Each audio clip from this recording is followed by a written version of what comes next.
Oi, eu sou o Goten, tudo bem com vocês? Dragon Ball, mesmo sendo essa franquia incrível, tem os seus pontos baixos. E na minha opinião, um dos que mais se destacam são os seus finais. No vídeo de hoje eu tô aqui pra falar de um especificamente que me incomoda bastante, que é o da saga Moro. Mas é claro, não se esquece de deixar o seu like, compartilhar o vídeo, se inscrever no par, que é muito importante, e também nunca se esqueça de seguir a Cristo. Enfim, sem mais enrolação, bora pro vídeo.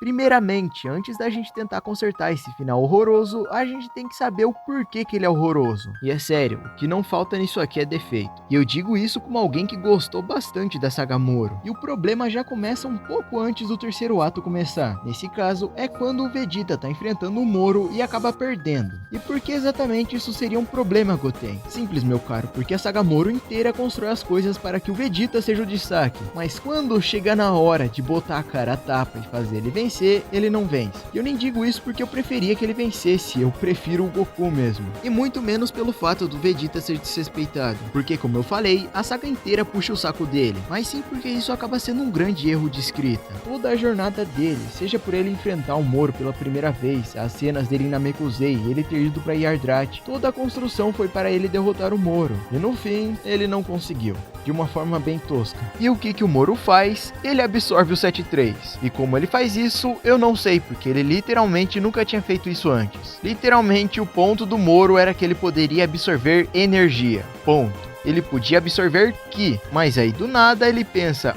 e se eu comer esse androide? E não foi da mesma forma que o Kuririn ou o Cell que enfiou o androide inteiro no rabo, mas ele literalmente comeu o 7-3.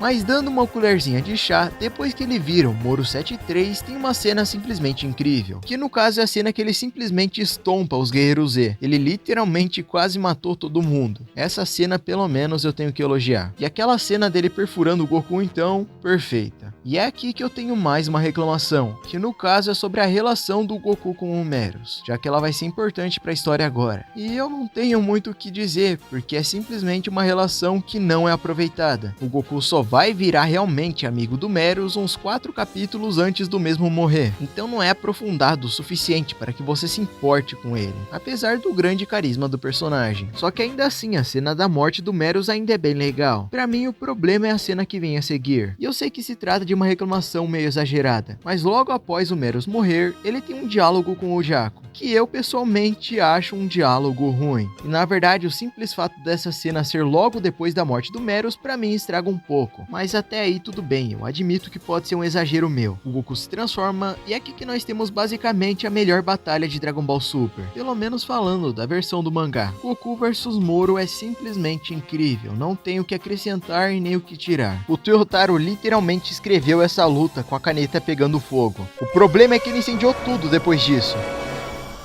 O cara me teve a façanha de estragar Goku versus Moro. E como ele fez isso, eu já explico. Basicamente, a luta tinha terminado com o Goku falando que o Moro poderia ir. Só que é óbvio, o Moro não aceita piedade e tenta matar o Goku. Então você imagina que ele tenha pegado o recado e percebeu que o Moro não precisava sair vivo. Mas não, ele decidiu perdoar o Moro de novo. Literalmente o Jaco fala com todas as letras que é pra ele mandar esse bode pro Vasco. E o que o Goku fala? Se sendo um patrulheiro eu tenho que matar o Moro, então eu vou lutar como um humano. Isso foi horrível. Não só foi contra tudo que ele já aprendeu nessa saga, mas tudo que ele já aprendeu antes. Depois da saga Freeza, ele já sabia que tinha um certo tipo de inimigo que não podia ficar vivo. Ele tentou mandar o Cell de Vasco, pediu pro Gohan mandar o Cell de Vasco, e na primeira oportunidade que teve, mandou um Kamehameha no bucho do Majin Buu, mesmo sem saber que ele podia se regenerar. Mas aí na saga do Freeza Dourado, ele decide perdoar o Freeza, mesmo sabendo que ele poderia ficar mais forte e matar todo mundo. E na saga Moro, ele repete o mesmo erro de novo.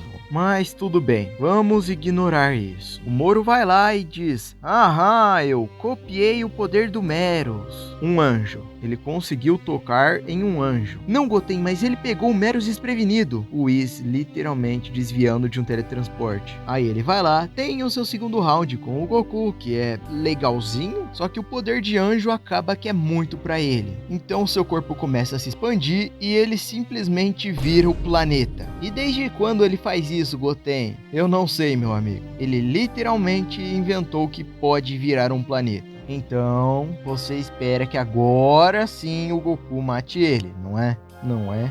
é o que aconteceria se nós não estivéssemos falando do final da saga Moro. Então Goku vai lá e falha miseravelmente em dar cabo do Moro, e com isso ele precisa da ajuda de seus companheiros. Nesse meio tempo, o Dendê apareceu e trouxe todo mundo de volta, mas não importa, porque nenhum dos Guerreiros Z vai ser útil nesse final. Mas sabe quem que vai ser útil? O Ubi, uma criança de 7 anos de idade que nunca treinou na vida. E o que ele vai fazer, você me pergunta? Mas é fácil, meus amigos. Ele não só vai dar energia o suficiente pro Goku voltar pro instinto superior. Não, isso seria muito simples. Ele vai dar energia o suficiente pro Goku literalmente usar um Suzano de Ki, pelo tanto de Ki que ele absorveu, de uma criança de 7 anos de idade, que nunca treinou na vida e supostamente deveria ter o poder do Kid Buu. Então realmente o Kid Buu era o mais forte, afinal ele tem energia o suficiente para lidar com o instinto superior. Ah, que roteiro preguiçoso. E para finalizar com chave de bosta, adivinha só quem volta no último capítulo, estragando todo o peso que o seu sacrifício poderia ter?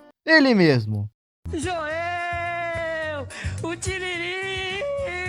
Bom, eu acho que eu já expliquei o suficiente porque que esse final é no mínimo abaixo da média e contra tudo que a saga tentou construir. E agora que vocês já sabem os defeitos, eu vou tentar melhorar isso aqui. É claro, mantendo a mesma estrutura da história, então ela vai ser mais ou menos do mesmo jeito, porém melhorando algumas coisas. A primeira coisa que eu mudaria, é claro, é toda essa distância entre o arco do Goku e do Vegeta. Como eu disse, não é impossível você fazer dois arcos bons em uma saga, porém é bem difícil. Então eu trabalharia um pouco mais toda essa questão do Goku com o Meros, e um pouco menos a questão do Vegeta. Não pro personagem ficar irrelevante, mas sim pra não parecer que ele quem vai resolver as coisas e no final não ser ele. Eu também mudaria a razão pro Moro virar o planeta. Então ao invés dele virar o planeta pra não morrer por causa do tanto de energia que ele tinha, ele viraria pro Goku não matar ele, em uma maneira totalmente desesperada de colocar todo mundo de refém. E como você já percebeu, sim, aqui eu faria o Goku querer mandar o Moro de Vasco, já que é o que mais faz sentido com o arco dele aqui. Depois da morte do Meros, o Goku diz que quer proteger a galáxia, assim como seu amigo, e nisso tentaria matar o Moro. Só que então o Jaco interromperia o Goku, falando que agora o Moro pode ser julgado, e por isso eles deveriam entregar o mesmo para a Patrulha Galáctica. E é aqui que o Goku percebe que não serve para ser um patrulheiro, porque eles teriam mais que seguir regras do que fazer o que é certo, e ele não serve para esse tipo de coisa. E aí sim, ele iria falar que vai lutar como um humano, não para poupar o Moro que literalmente tentou matar ele há 2 segundos atrás, mas sim para honrar o pedido de seu amigo Meros. E como o Moro havia virado o planeta, a coisa mais interessante que eu consegui pensar foi o Goku e Vegeta lutando dentro do Moro. Nesse caso, a estratégia na batalha final seria simples. O Vegeta fica lá tentando separar o Moro do planeta para o Goku finalizar ele, e o Goku ficaria protegendo o Vegeta enquanto o Moro tenta mandar o Calvo de Vasco. Eu pessoalmente pelo menos acho que seria uma dinâmica interessante e daria mais importância para a separação forçada de espírito, já que ela não serviu de tanta coisa no final. Os Guerreiros Z, sinceramente eu não sei o que poderia fazer com eles, mas eles poderiam pelo menos tentar proteger a galera dos braços do Moro. E para finalizar essa saga de uma forma épica, eu acho que o Punho do Dragão seria muito legal, mas ao mesmo tempo eu também fico muito com o pé atrás, porque como eu disse, o Punho do Dragão é bem forte e bem quebrado, então se ele virasse canônico ia acabar piorando ainda mais o power scaling de DBS. Então ou eles iam nerfar o pobre coitado, ou iam dar alguma desculpa pra não usar mais ele. E a maneira mais criativa de finalizar o Moro que eu pensei sem ser o Punho do Dragão é uma mistura de um golpe da Saga Buu, eu acho que é na Saga Buu na verdade, mas é esse golpe todo estranho aí que eles fazem, e o final do filme do Tarles, onde a energia do Goku manda ele pra cima e ele explode. Basicamente, depois do Moro ser separado do planeta pela separação forçada de espírito, o Goku e Vegeta iriam fazer um ataque juntos. Não necessariamente de uma forma tão estranha, mas os dois iriam atacar ele ao mesmo tempo. E nisso, tanto o ataque de Goku e Vegeta iriam se juntar e mandar o Moro lá pro céu. E aí sim a explosão final aconteceria com um golpe bem bonito e a dopamina iria pros fãs.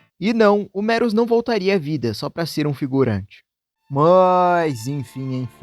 Concordam comigo? Discordam? Não se esquece de deixar nos comentários. E é claro também, eu sei que talvez você possa estar passando por um momento difícil. Não pelas dificuldades da vida, mas sim porque você não consegue abandonar aquele hábito ruim, mesmo sabendo que está te prejudicando. Talvez você se sinta mal sem aquilo, ou sente que não tem forças para abandonar. E realmente, talvez você não consiga abandonar esse hábito sozinho. Mas eu quero que você se lembre que aquilo que você não consegue sozinho, você consegue com Jesus. E é por isso que eu quero que você fale com Deus, porque Ele é o único que realmente pode te ajudar. Mas é claro também, não se esquece de deixar o seu like, compartilhar o vídeo, se inscrever no Hypar, que é muito importante e vocês me dão forças para continuar. Muito obrigado pelo amor e carinho de todos vocês e também nunca se esqueçam de seguir a Cristo. Eu espero que tenham gostado do vídeo e valeu, falou e fui!